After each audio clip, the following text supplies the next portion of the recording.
Hi friends, నేను మీ సుశీలానండి. అందరూ ఎలా ఉన్నారు? బాగున్నారా? నేనైతే చాలా బాగున్నాను. మీ అందరూ కూడా బాగుండాలని ఆ భగవంతుని మనస్ఫూర్తిగా కోరుకుంటున్నానండి. ఇప్పుడు నేను మీకు కదంబం తయారీ విధానం ఎలాగో చూపించబోతున్నాను. మరి దానికి కావాల్సిన ఇంగ్రీడియంట్స్: ఒక గ్లాస్ రైస్ తీసుకున్నానండి.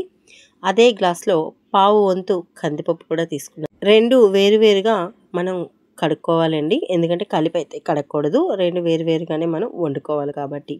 ముందుగా బియ్యం కడుగుతున్నానండి. బియ్యం బాగా కడిగి మనం నీళ్లు వంచేసుకోవాలి. తర్వాత మనం నానబెట్టిన కందిపప్పును కూడా బాగా పిసికి కడుక్కోవాలండి. ఇలా కడిగిన తర్వాత ఆ నీళ్ళన్నీ వంచేసి మనం చక్కగా మళ్ళీ ఒక కొలత ప్రకారం నీళ్ళు అయితే కొలిచి వేసుకోవాలి. మరి రెండు కూడా సపరేట్ పెట్టేసాం కదా. ఇప్పుడు మనం వీటిలో కొలత ప్రకారం నీళ్ళు పోసుకోవాలండి. ఒక గ్లాసు బియ్యానికి 3 గ్లాసులు నీళ్లు పోసుకోవాలి. అదే గ్లాస్తో 1, 2, 3 మరి దీంతో 3 గ్లాసులు అయిపోయాయి కదండి. ఇప్పుడు దీన్ని పక్కన పెట్టేసుకొని కందిపప్పులో కూడా ఒక 2 గ్లాసులు నీళ్లు పోసి పక్కన పెట్టుకోవాలి. ఎందుకంటే కందిపప్పు ఒక హాఫ్ అన్ అవర్ నానితే బాగుంటుంది. అలాగే రైస్ కూడా ఒక హాఫ్ అన్ అవర్ నానితే త్వరగా ఉడికిపోతుంది, బాగుంటుంది. మరి ఇప్పుడు మనం స్టవ్ వెలిగించి అదే స్టవ్ మీద మనం చక్కగా రైస్ ఉడకబెట్టుకోవాలి కదండి. మరి అన్నం వండాలంటే కాస్త టైం పడుతుంది కాబట్టి పెద్ద మంటే పెట్టుకోవాలి. అప్పుడే త్వరగా ఉడుకుతుంది. నానకుండా అన్నం ఉడికితే రుచిగా ఉంటుంది కూడా. పక్కని వేరే స్టవ్ వెలిగించి దానిలో పెద్ద గిన్నె పెట్టుకొని ఈ కందిపప్పు మాత్రం మొత్తం అందులోనే వేసేసానండి. ఎందుకంటే ఈ గిన్నె మనకి చూడటానికి పెద్దగా అనిపిస్తుంది కదా, కానీ లాస్ట్ వచ్చేసరికి దీంతో చాలా పెద్ద పని ఉంటుంది మనకి. అందుకే పెద్ద పాత్ర పెట్టుకున్నాను.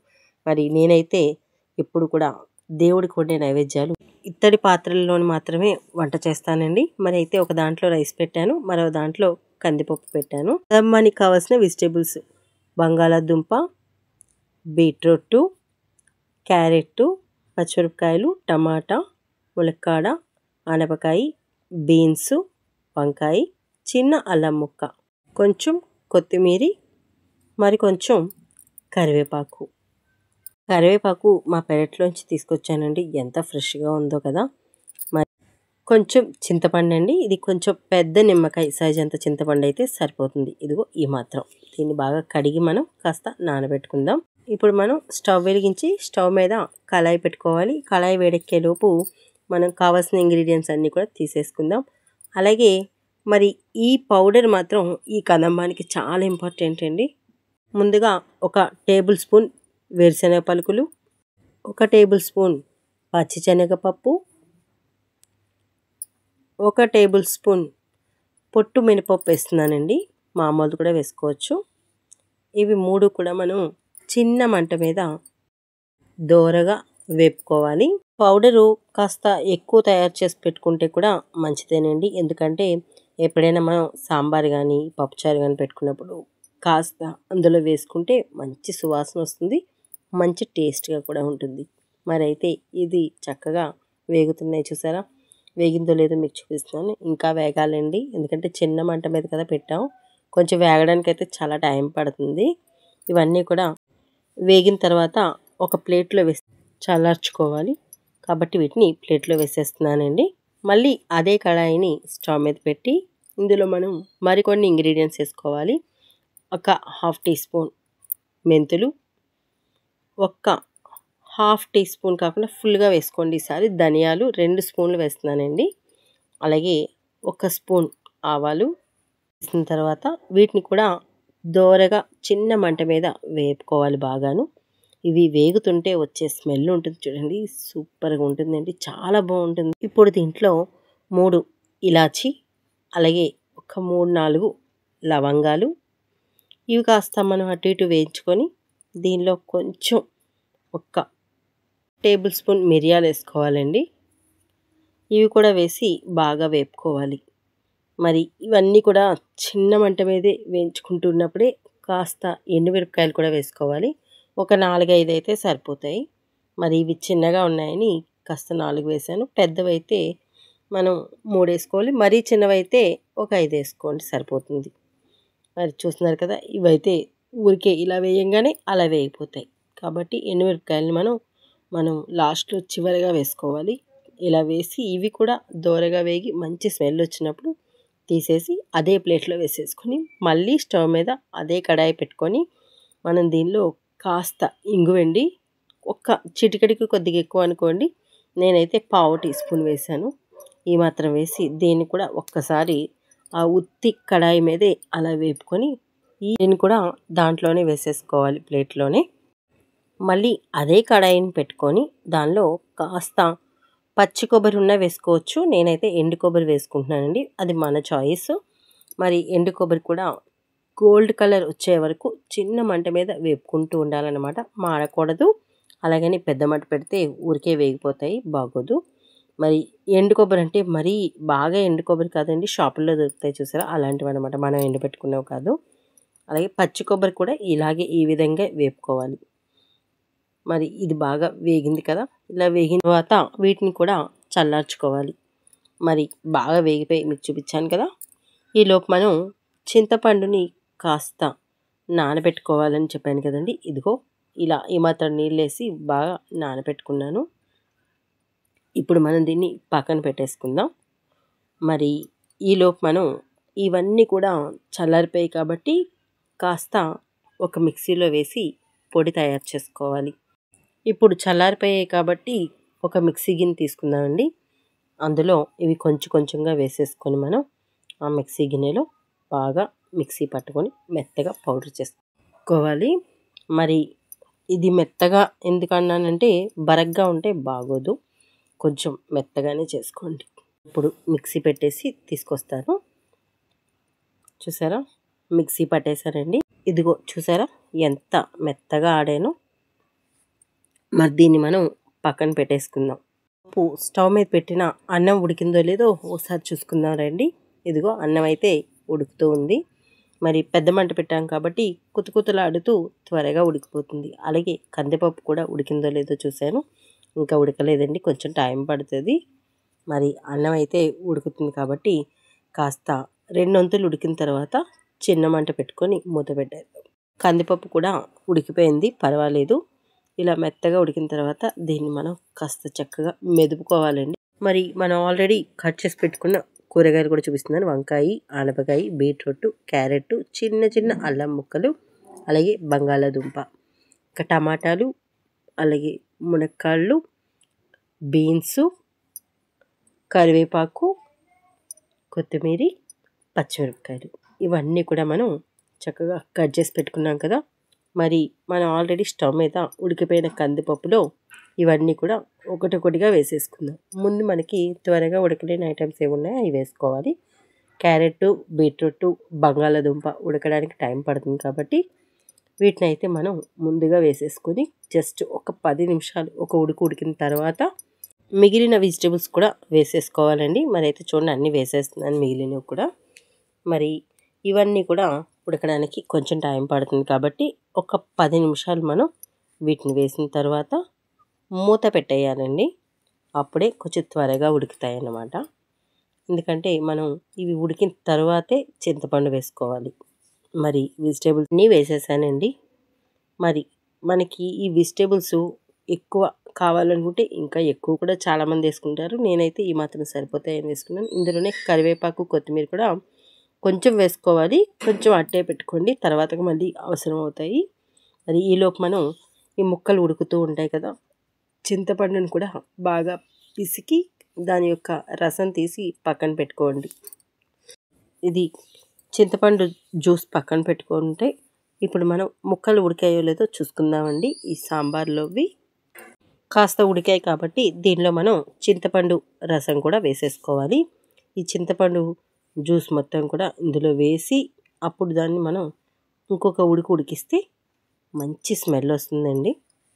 ఇదిగో చూసారా, చింతపండు మనం ఇలా చెయ్యి అడ్డం పెట్టుకొని వేసుకోవాలి, లేదనుకుంటే ఆ చింతపండు యొక్క పిప్ అంతా కూడా పడిపోతుంది. నేను డైరెక్ట్గా ఇందులోనే పిండేస్తున్నాను. పులుపు సరిపోయిందో లేదో చూసి వేసుకోండి, లేదనుకుంటే మళ్ళీ పులుపు ఎక్కువైపోతే అస్సలు టేస్ట్ బాగోదు. నేనైతే ఈ మాత్రం పులుపు అయితే సరిపోతుందని ఆపేశాను. మరి ఇది ఇప్పుడైతే ఉడుకుతూ ఉంటుందండి. ఇంకా సాంబారు మరుగుతున్నంతసేపు కూడా మంచి స్మెల్ వస్తుంది. ఈలోపు మనం కాస్త 1/2 టీ స్పూన్ పసుపు వేసుకోవాలండి.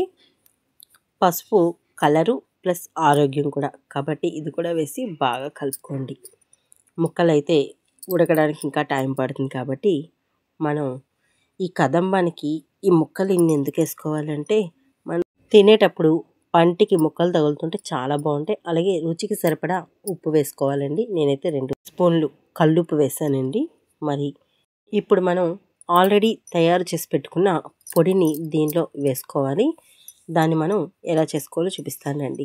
ఇగో మెత్తగా అయిపోయిన పొడిని ఒక గిన్నె తీసుకొని బౌల్ తీసుకున్నానండి నేను.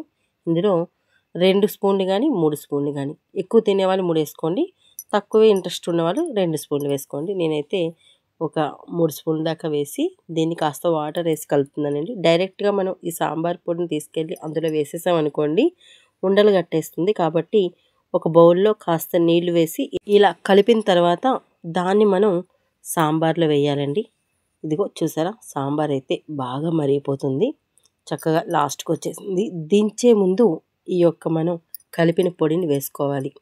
మరి ముక్కలై చూపించాను చూసారా, బాగా ఉడికిపోయి అన్నీ కూడాను. చూసారా ఎంత కలర్ఫుల్గా కనిపిస్తుందో కదా. ఈ పొడి మొత్తం మనం నీళ్ళల్లో ఉన్నది దీనిలో వేసేద్దాం. ఇది వేయగానే కాస్త సాంబార్ కూడా చిక్కబడుతుందండి, మంచి సువాసన వస్తుంది. మెయిన్ ఇంగ్రీడియంట్ ఏంటంటే దీనికి ఈ సాంబార్ పొడేనండి.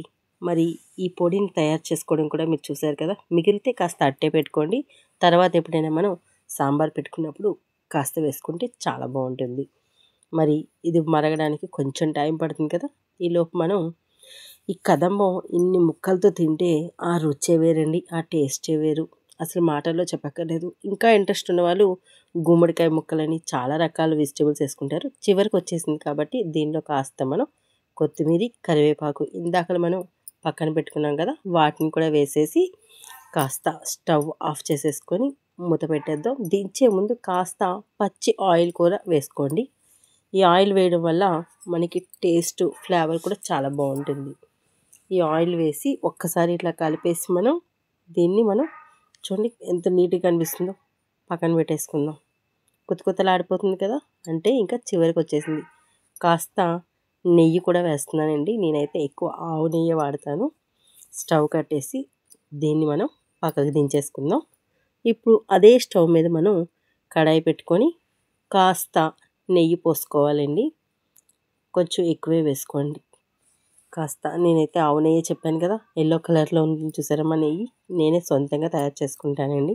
ఈ ఆవు నెయ్యిని కడాయిలో వేసి మరిగిన తర్వాత దీంట్లో మినప్పప్పు అండి, అది కూడా నేనైతే ఎక్కువ పొట్టు మినపప్పు వాడుతూ ఉంటాను. లేని వాళ్ళు మామూలు మినపప్పు కూడా వేసుకోవచ్చు, ఎవరిష్టం వాళ్ళది. మరి కొద్దిగా ఎక్కువ వేస్తున్నాను మినపప్పు కూడా. దీన్ని వేసి కాస్త చిన్న మంట మీద దోరగా వేయించుకోవాలి. వేగుతుంటే ఆ స్మెల్ ఎంత బాగా వస్తుందంటే మాటల్లో చెప్పక్కర్లేదు. అలా వచ్చింది అంటే ఇంకా మనకి వేగిపోయిందని తెలుస్తుందండి. అసలు ఇదే దీనికి తాలింపు కూడా. మరి ఇది కూడా బాగా వేగింది కదా. ఇప్పుడు మనం పక్కన పెట్టుకున్న సాంబార్లో దీన్ని కాస్త ఒక్క సెకండ్ చల్లార్చి వేసుకోవాలి. డైరెక్ట్గా వెంటనే వేసేసామనుకోండి ఫ్లేవర్ పోతుంది. ఎప్పుడు కూడా తిరగబాతు తాలింపు అనేది వెంటనే వేసేస్తారు చాలామంది. నేనైతే 1 నిమిషం ఆగి వేస్తానండి. అప్పుడే అది స్మెల్ అంతా బయటికి పోకుండా అందులోనే ఉంటుంది. మరి మనం స్టవ్ కట్టేసాం కదా, ఈ తిరగమోతుని కూడా దీనిలో కాస్త చల్లార్చి వేసాను. కొద్దిగా గోరువెచ్చగా ఉండగా వేయాలన్నమాట. ఇది వేసాక కలుపుతూ ఉంటుందండి. అబ్బబ్బబ్బబ్బబ్బబ్బా, ఆ స్మెల్ 10 ఇళ్ళకైనా ఆ గుమగుమ తగలాల్సిందే, అంత అద్భుతంగా ఉంటుంది. మరి ఆల్రెడీ మనం చల్లార్చి పెట్టుకున్న అన్నం ఉంది కదా, వండేసి పక్కన పెట్టేసుకున్నాం. చూసారా ఎంత మెత్తగా ఉందో. దీన్ని మనం కొద్దిగా ఈ సాంబార్లో రైస్ను వేసుకుంటూ కలుపుకోవాలి. ఇది మనం విడిగా తింటే సాంబారు, ఇలా వేసుకొని కలిపి ఇలా తయారు చేయడం వల్ల దీని పేరు కదంబం అండి. కొద్దిగా ఎందుకు వేసుకోమన్నానంటే ఒకేసారి వంచేసామనుకోండి ఉండలు కట్టేస్తుంది, సరిగ్గా కలవదు. ఇలా కొద్దిగా వేసుకుంటూ కలుపుకోవాలి. అన్నం ఒకవేళ మనకు తెలియక కాస్త ఎక్కువ తక్కువ వండామనుకోండి ఒకేసారి వేసేస్తే అది గట్టిపడిపోతుంది. ఈ మాత్రం ఇలా పల్చగా లూజ్గా ఉండగానే మనం చక్కగా ఆపేయాలి. ఒకవేళ అన్నం ఎక్కువైపోతే పక్కన పెట్టేసుకోండి, కానీ ఉంది కదా అని మాత్రం వేయొద్దు. అలా వేస్తే టేస్ట్ ఉండదు. ఇలా మనం చూడటానికి ఇంత కలర్ఫుల్గా ఇంత అద్భుతంగా ఉంది కదా. మరి నేను దీన్ని అమ్మవారికి నివేదించడానికి తయారు చేశానండి. కదంబాన్ని వెంకటేశ్వర స్వామికి కూడా ఇష్టమైన ప్రీతికరమైన నైవేద్యం అని కూడా చెప్తూ ఉంటారు. మరి మీరు కూడా ఒకసారి ట్రై చేసి ఎలా ఉందో కామెంట్ రూపంలో తెలియజేయండి ఫ్రెండ్స్. మరి నచ్చితే లైక్ చేయండి, షేర్ చేయండి, సబ్స్క్రైబ్ చేసుకోండి. మరి ప్రసాదం అమ్మవారికి అయితే నివేదించేసాను కదండి. ఇప్పుడు మనం ఇది తిని చూసి ఎలా ఉందో టేస్ట్ చెప్తాను. ఎందుకంటే ఏవి కూడా రుచి చూడకుండా వండాం కదా, కొంచెం టెన్షన్. మరి ప్రసాదం నోట్లో పెట్టగానే నిజంగా అండి ఎంత టేస్ట్గా అనిపించిందంటే అంటే చాలా బాగుంది, సూపర్ అన్నమాట. అసలు తిన్న మా ఇంట్లో వాళ్ళు కూడా చుట్టాలు బంధువులకి ఇస్తే అది కూడా వాళ్ళు కూడా చాలా బాగుంది అన్నారు. ఒకసారి మీరు ట్రై చేసి ఎలా ఉందో చూడండి.